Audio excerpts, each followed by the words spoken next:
and juice thing that we're about to promote and all that. It's just us, and we're brothers, and we're trying to make something dynamic happen at all times. But it's amazing because you sat up there and said you just want to see the brother win, and for a second, I almost stopped you because I was like, you acting like, I said, it sounded like he ain't win. He wins out. This man wins at every damn thing he does. No, we're about to win again. We're about to win again. That's right. But see, the support, that's the thing. A lot of people don't like to see you winning. He's happy for me to win. He criticizes me, critiques me when I'm not winning, when I'm doing things the inappropriate way that he doesn't feel that's on the level that I'm supposed to be on. So winning is key with him, and it's impressive that we still have our relationship to the same level to where I still respect him and don't feel like I'm bigger than him, I'm better than him. I feel like I'm always going to be able to listen and learn from him. Give me an example of what a criticism from Dr. Dre looks like. Here we go. Does he pick up the phone? That's a tough question. No, I got to hear this. Look, what does that look like? This what it looked like. Hey, nigga, why you do that Jack in the Box commercial? Cause they gave me $4.5 million. Oh, okay. Just like that. Yeah. But it's because he's watching what I'm doing. Like, does that help your brand? Does that really help you get to where you want to get to? It's like an understanding of the way I push me is different than the way he push him. Yeah, it's different, man. I want him to do less shit. Yes. Oh, really? Less is more. Yeah. In his eyes. Okay. Why? I just think that for his brand and who he is, Jack in the Box, okay. I'm only saying that because he brought it up. Right. Jack in the Box, I'm like, nigga, I bet not see your head pop out of that fucking box. That's gonna be a problem. Right. You know what I mean? It's like that kind of shit. It's like, come on, man. You bigger than that. So that's how I'm looking at it. And I love the criticism. It's like, it's constructive criticism. Right. It's never taken as hate or he wants me to win. To him, he would rather see me do a fucking big steak commercial for a company that's bigger than Jack in the Box. Right. If you're going to do something, do the biggest or don't do it at all, in his mind. But my thing is, I like to touch everybody. I come from the streets, so I'm from the streets to the suites. Sometimes he goes from the suites to the streets. I go the other way. So I make sure I touch everybody from the bottom to the top. That's fair. Do you think that's accurate? Do you think that's accurate? That's fair. That's fair. Your approach, because of this shit we're doing right now in this interview, it's fair. I'll take that. It's fair. It is the truth. You want me in the suites, gun, because that's what we got to. But what my record sound like? The streets or the suites? It's both. I feel like it's more the streets. It's more the streets.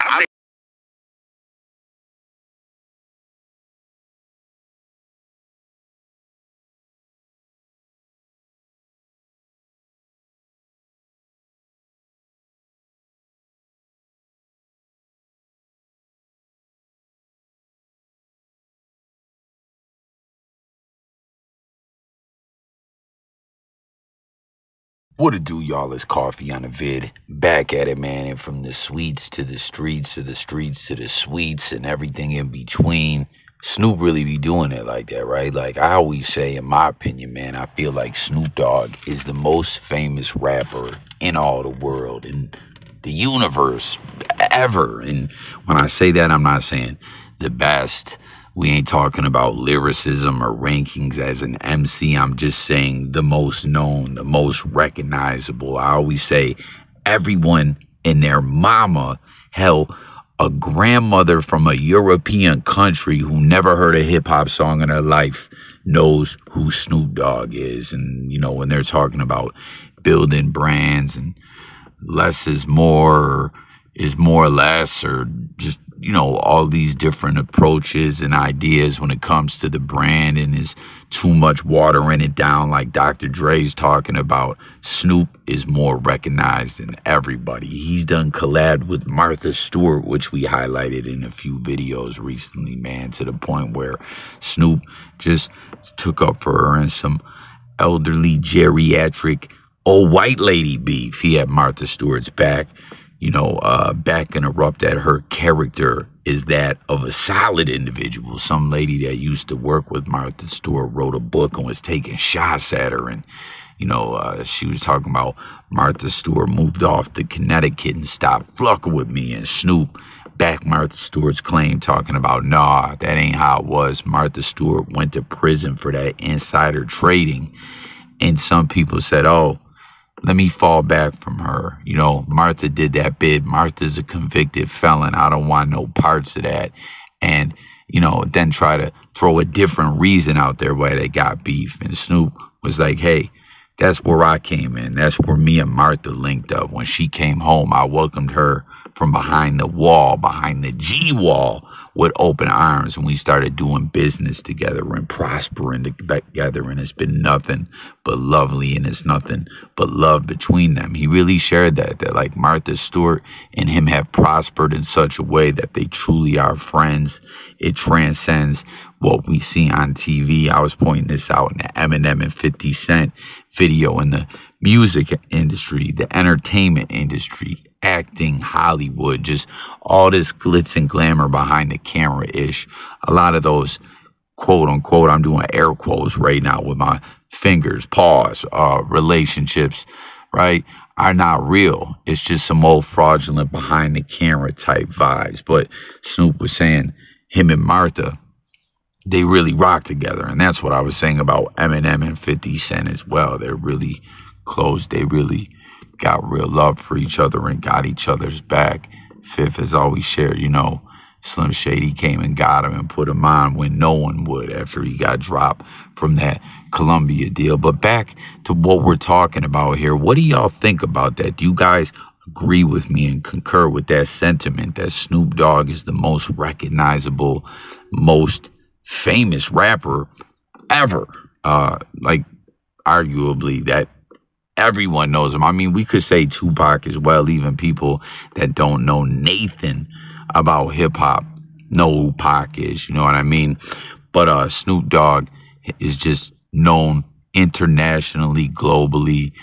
People from all walks of life know him. Again, a European grandma that don't know ish about hip-hop knows who Snoop is, you know what I mean? And the amount of people he's collabed with is crazy too. Everyone from Trailer Park Boys up there in Canada to Insane Clown Posse and the Juggalos to sports stuff to just everything. Snoop Dogg has collabed with everyone, you know what I mean? And everyone's got love for Snoop, and he's a positive guy, and he just does good business. People love him, you know. And you hear Dre saying, man, fluck out of here with this Jack in the Box. He said, yo, they paid me $4.5 million.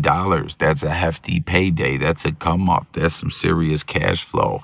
And, you know, you hear Dre saying that he thinks more would be less for Snoop, that he be doing too much, and by doing it by proxy, he's watering his brand down. And I don't know. I mean, I guess in some situations for some people that could be factual, you know what I mean? But for Snoop, I think that's part of Snoop's whole vibe, is that you see him everywhere. Like I was speaking about, you see him flucking with everyone. And, you know, I don't know, who am I to really call it like that, because I'm just a schmuck talking into a device, tapping in with y'all, the people out there in the internet land and the blogosphere and all that, seeing what you guys think. So make sure you tapping in them comments and let me know your thoughts, and sub up to the channel, hit the like and all that good ish for me.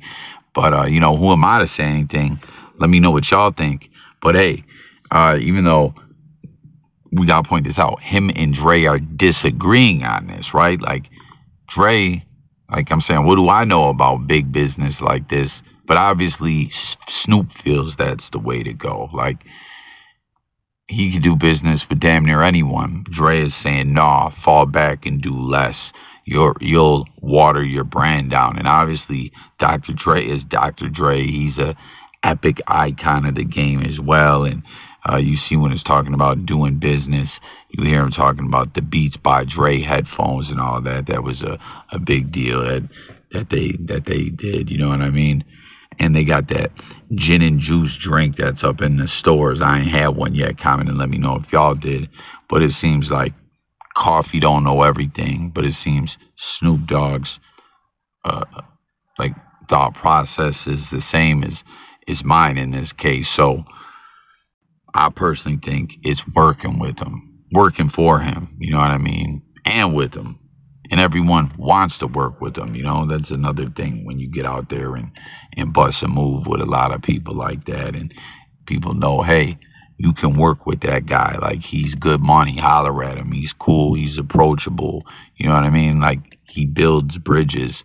As to Dre, you know, you see he likes to kind of lay back in the cup more and do less. But I personally don't think Snoop's brand is watered down at all ever, man. I think he has a killer business model and has been killing it forever, inside and outside of music, and that's a big deal, man. So tap in, comment, let me know your thoughts about it. I can't wait till this project drops. I feel like that's been something I've been waiting on forever. Hell, we're talking about Snoop and Dre. That's something that Dre is infamous for, right? Taking forever to drop ish. Scrapping projects in the middle of it, like Detox. How many times was that supposed to come out and it didn't come out, and scrap the whole album, start all over? Hell, he had one of the most legendary rappers ever, Rakim, signed to Aftermath. Project never comes out. Like, come on, Dre. Bishop Lamont, you know, someone who was making some noise, was signed to Dre, and reportedly was supposed to be all over that Detox project. And, you know, for the hip-hop heads out there that remember on 2001, reportedly Bishop Lamont was supposed to be like the hitman of how 2001 Hitman was on like 85% of them tracks. That's how it was supposed to be on Detox with Bishop Lamont. But there's two other individuals we're talking about who sat on Aftermath, was in the studio all the time. Like how we said, no Rakim project. Like, that almost makes me sick, man. I always hear from people that some of them tracks are out there floating around the blogosphere. If that is indeed the fact, hit the comments and let me know. If you got links, like, leave it. You know what I mean? Like, I'm trying to hear that. I've never been able to find it. It's crazy. All we ever heard from his time on Aftermath was a damn Watcher 2 off the Blueprint 2, and he had a track on the 8 Mile soundtrack that was Rakim, but as an acronym. That joint goes hard. Comment and let me know if y'all remember that one where it says R, rugged and rough, that's how I do it. A, Allah who I praise to the fullest. K, keep it moving. I stand alone. M, it's my crown, my world, my throne. But that's it. No project. And you just heard us say Hitman, Bishop Lamont. The list goes on and on. There's so many more. You know, Dre known as this perfectionist and take his time, where Snoop Dogg is always working, whether it's commercials, endorsement deals, acting, on the big screen, on the small screens, you know what I'm saying, straight to stream it, whatever. Snoop Dogg will work with anyone if it makes sense. And you hear him typically when it's making dollars, it's making sense. 4.5 million for that deal that he had with Jack in the Box. That sounds pretty prosperous and dope to me. But I don't know. Dre says, nah, fuck that, man. You heard Snoopy's talking about, man, do something for a big steak company, a steakhouse or something. You're better than Jack in the Box. But you know what? That sounds kind of bougie. That sounds kind of sedity in a sense. And that's when you heard him talking about, Snoop said, hey, baby, I'm everywhere from the streets to the suites. Dre's on a different vibe and mindset. Like, hey, I'm in the suites. Sometimes I'll vibe with the streets. Like, he got too good in a sense. I don't know. That kind of sounds like a bit of arrogance if you ask me. But y'all let me know what you think about it. Subscribe. I look forward to talking to you in the comments. Stay tuned for more. It's J Coffee about this bitch. Peace and God bless y'all.